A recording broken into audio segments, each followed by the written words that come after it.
Vous écoutez le podcast Devenir écrivain avec Lucie Castel, épisode 197.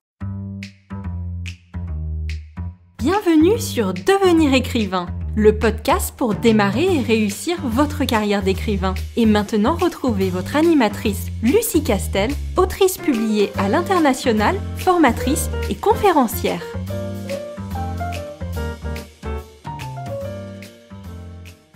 Bonjour, je suis ravie de te retrouver pour un tout nouvel épisode de podcast consacré aujourd'hui au point de vue. Mais avant de rentrer dans le vif du sujet, je te rappelle que tu peux retrouver une super fiche de personnage très pratique et de manière totalement gratuite sur licar.fr. Licar, L-I-C-A-R-E-S.fr.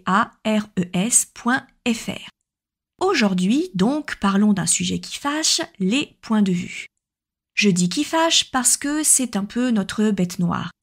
Lequel choisir, comment s'en sortir, comment les utiliser, peut-on les alterner, bref, autant de questions qui nous font nous arracher les cheveux, un peu en tout cas. Parce que, ne nous mentons pas, les points de vue sont une technique narrative un peu délicate à comprendre.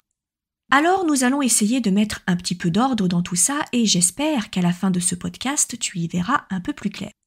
Tout d'abord, je vais répondre à 2 questions. Y a-t-il un point de vue meilleur qu'un autre ? Alors la réponse est catégorique non. Il n'y a aucun genre ni aucune règle concernant un point de vue qui serait meilleur qu'un autre.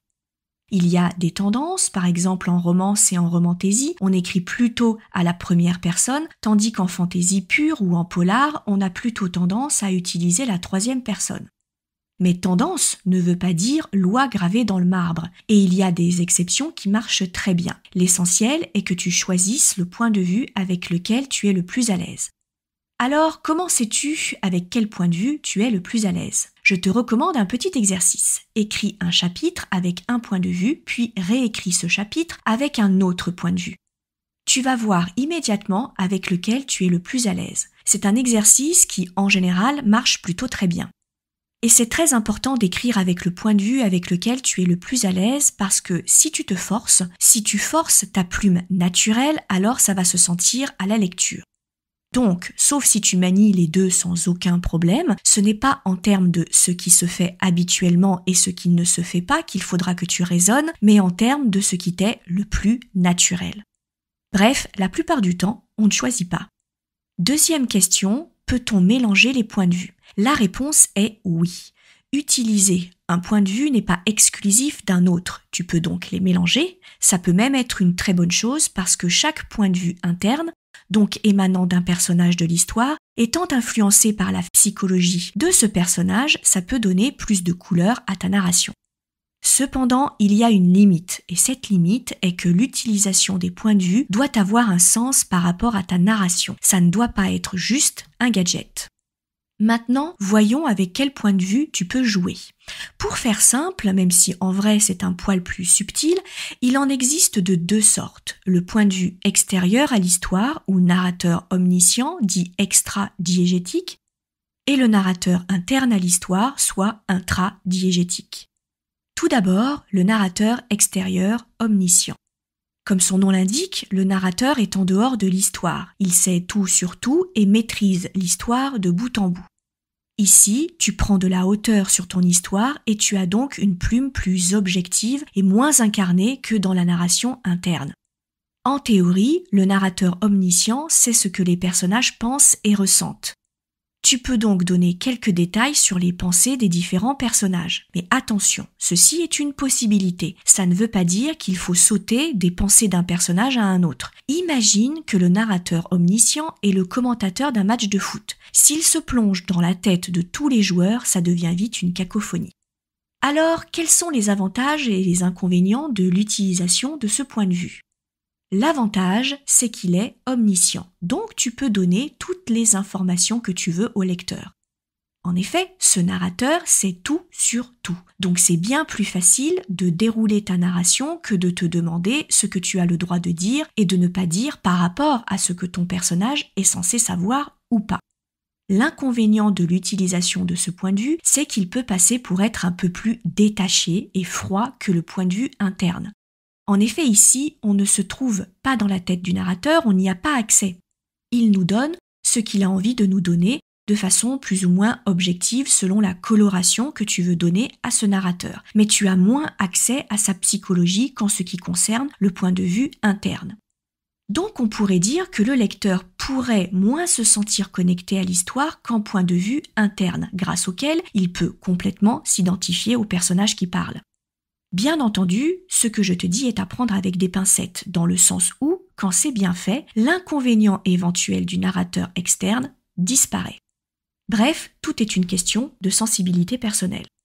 Enfin, pour réussir à dompter le narrateur omniscient, il faut que tu imagines décrire ce qu'il se passe dans ta scène comme si un caméraman filmait ce qui est en train de se dérouler. Tu vas donc prendre de la hauteur et du recul par rapport à ce qui se passe. Ensuite, il y a le narrateur interne. Comme son nom l'indique, il fait partie de l'histoire. Il s'agit d'un des personnages qui raconte l'histoire de son point de vue. Tu peux incarner ce point de vue en utilisant la première personne ou d'ailleurs la troisième. Pour réussir à manier ce point de vue, tu dois connaître 2 grandes règles. La première, c'est que comme tu es dans la tête d'un des personnages, la façon dont tu écris doit être influencée par le caractère du personnage. En d'autres termes, ta narration n'est pas objective, elle est subjective. Elle se place du point de vue d'un personnage. Cela nécessite une excellente maîtrise de la psychologie du personnage et de la manière singulière dont il s'exprime. Et tu dois le faire de façon subtile parce que sinon, tu vas caricaturer ton personnage et ça va vite crisper le lecteur. Si tu écris du point de vue d'une jeune fille de 17 ans puis d'un point de vue d'un homme de 40 ans, tu ne peux pas écrire de la même manière. Si tu veux un bon roman qui illustre à merveille l'utilisation de plusieurs points de vue, je te recommande Les Apparences de Gillian Flynn, c'est assez exceptionnel. L'autre règle est que dans le cas d'un narrateur interne, comme tu te trouves dans la tête d'un personnage, tu ne peux donner que les informations auxquelles le personnage a accès et uniquement celles-ci. C'est la raison pour laquelle, si ce point de vue crée plus naturellement une connexion avec le lecteur, l'histoire racontée est biaisée par la vision et la perception du personnage qui raconte l'histoire. Et ça peut poser problème, car il se peut que tu aies besoin de donner d'autres informations au lecteur auxquelles le narrateur n'a pas accès. Ou bien tu veux que le lecteur comprenne quelque chose, mais pas le personnage qui raconte. Alors l'avantage de l'utilisation de ce point de vue, c'est qu'il va permettre au lecteur de s'identifier au personnage plus facilement car il a accès à ses pensées et ses réflexions.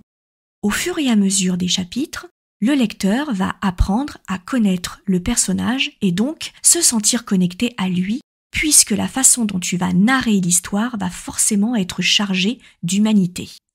Quant à l'inconvénient, eh bien, c'est ce que j'ai déjà un peu évoqué, à savoir que tu ne peux donner que les informations auxquelles a accès ton personnage. Du coup, ça va t'obliger à être très vigilant sur ce que c'est ton personnage et ce qu'il ne sait pas et de passer par des ruses pour donner toutes les informations dont le lecteur a besoin.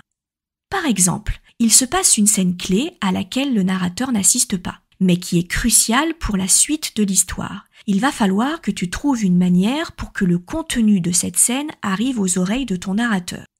Alors ça se fait, mais le problème c'est que ce procédé est un peu artificiel, donc il faut le manier avec précaution. L'un des moyens de remédier à ce problème, c'est de faire appel à plusieurs points de vue internes. Ainsi, tu as plusieurs personnages qui peuvent apporter beaucoup plus d'informations au lecteur. Mais là encore, attention à ne pas se perdre par rapport à qui c'est quoi. Voilà ce que je voulais te dire concernant les points de vue et j'espère que tu y vois un peu plus clair. Avant de se quitter, je t'invite à rejoindre la liste d'attente de la prochaine session de formation Devenir écrivain pour être mise au courant en premier de toutes les nouveautés et actualités de cette super formation complète sur le métier d'écrivain. Pour t'inscrire sans aucun engagement, rendez-vous sur licares.fr/programme. Licares, licares.fr/programme. Quant à moi, je te dis à très vite pour un nouvel épisode de podcast. Si tu veux apprendre à écrire un roman de qualité professionnelle et séduire les éditeurs, si tu veux qu'une équipe complète de professionnels t'accompagne dans ce projet, tu dois rejoindre Devenir écrivain, projet best-seller. C'est la formation la plus complète et individualisée pour t'aider à concrétiser ton rêve d'écriture. Inscris-toi sur licar.fr/formation, licares.fr/formation pour avoir toutes les informations. Beaucoup de nos anciens stagiaires réalisent actuellement leur rêve d'être écrivain professionnel, alors toi aussi, rejoins-les sur licar.fr/formation.